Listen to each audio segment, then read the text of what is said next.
अब समय है आज के प्रेरक प्रसंग को सुनने का। आज हमारे साथ हैं चौथी अ के छात्र दिव्यांश कश्यप की अभिभावक Shrimati Anjana Kashyap.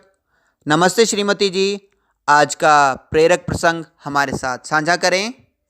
Namaste, respected principal sir, teachers, parents and dear children. I am Anjana Kashyap, mother of Divyansh Kashyap of class 4th A. आज मुझे विद्यालय की ओर से प्रातःकालीन सभा में एक कहानी सुनाने का सुंदर अवसर प्राप्त हुआ है, जिसे मैं आप सभी के सामने प्रस्तुत करने जा रही हूँ। आशा है कि आप सबको मेरी कहानी पसंद आएगी। मेरी कहानी का शीर्षक है जब हवा चलती है तब मैं सोता हूँ। आइसलैंड के उत्तरी छोर पर एक किसान रहता था। उसे अपने खेत में काम करने वालों की बड़ी जरूरत थी, लेकिन ऐसी खतरनाक जगह जहाँ आए दिन आंधी तूफान आते हों, कोई भी काम करने के लिए तैयार नहीं होता था।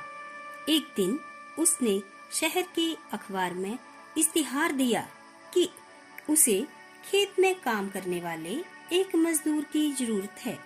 किसान से मिलने कई लोग आए, लेकिन जो भी उस जगह के बारे में सुनता वो काम करने से मना कर देता।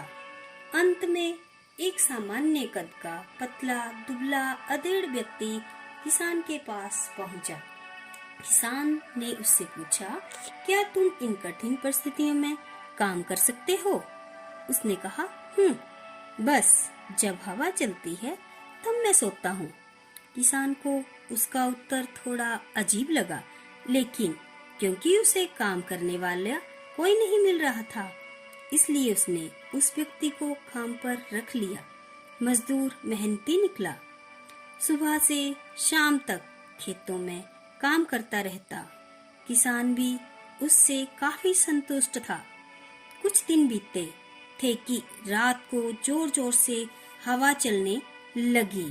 किसान अपने अनुभव से समझ गया कि अब तूफान आने वाला है। वह तेजी से उठा, हाथ में लालटेन ली और मजदूर की झोंपड़ी की ओर दौड़ा।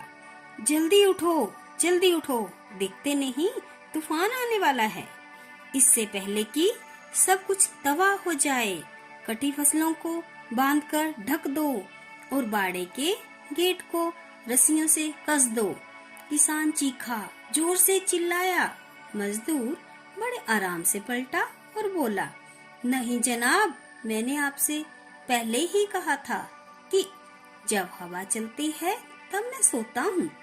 यह सुनकर किसान का गुस्सा सातवें आसमान पर पहुँच गया।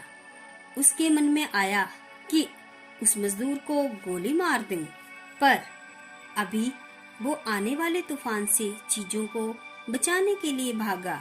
किसान खेत में पहुंचा और उसकी आंखें आश्चर्य से खुली की खुली रह गई। फसल की गांठें अच्छी से बंधी थी, तिरपाल से ढकी थी। उसके गाय बैल अच्छे से बांधे थे, मुर्गियां भी अपनी जगह पर सुरक्षित थी। बाड़े का दरवाजा भी मजबूती से बंधा हुआ था। सारी चीजें बिल्कुल व्यवस्थित रूप से थी। नुकसान होने की कोई संभावना नहीं थी। किसान अब मजदूर की इस बात को समझ गया कि हवा चलती है तब मैं सोता हूँ, और अब वह भी आराम से सो सकता था। प्यारे बच्चों, हमारी जिंदगी में भी कुछ ऐसे तूफान आने तय हैं। जरूरत इस बात की है कि हम उस मजदूर की तरह पहले से ही तैयारी करके रखें, ताकि मुसीबत आने पर हम भी चैन से सो सकें। यदि कोई विद्यार्थी शुरू से पढ़ाई करे तो परीक्षा के समय में आराम से रह सकता है।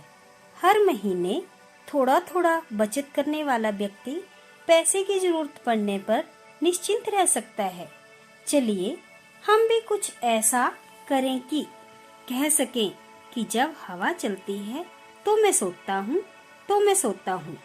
मुझे आशा है कि आप सबको मेरी कहानी अच्छी लगी होगी। धन्यवाद। धन्यवाद श्रीमती जी।